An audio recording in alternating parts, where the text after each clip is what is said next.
শয়তানের রাজিম বিসমিল্লাহির রহমানির রহিম। দুনিয়ার মজদুর এক হোক, শ্রমিক ঐক্য জিন্দাবাদ।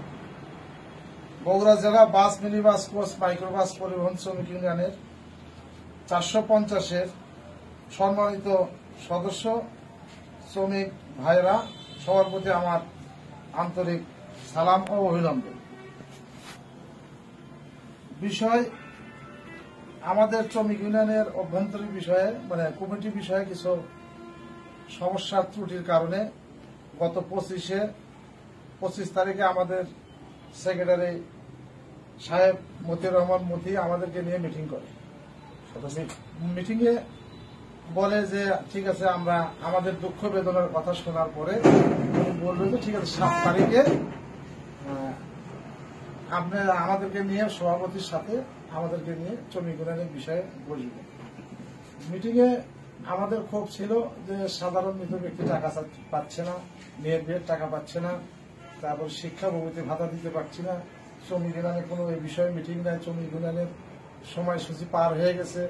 এগুলো অভ্যন্তরীণ বিষয় আমাদের ছিল হচ্ছে না সেক্রেটারির কাছে আমাদের বক্তব্য। তিনি আমাদের বললেন যে 7 তারিখে আমরা সবাই মিলে বসে এই সমস্যাগুলো আলোচনা করব।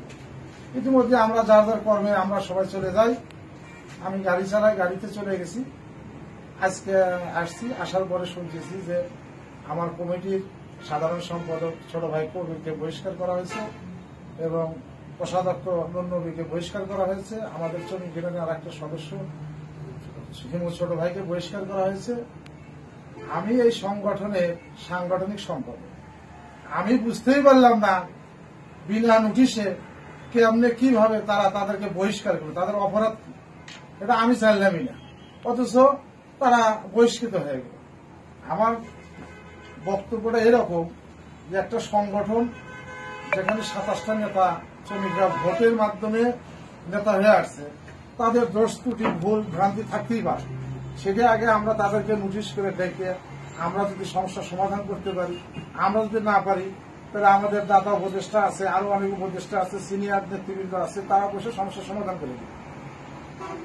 বিনা নোটিশে এদেরকে বহিষ্কার করার জন্য আমি নিন্দা জানাচ্ছি এবং জোরপূর্বক প্রতিবাদ জানাচ্ছি।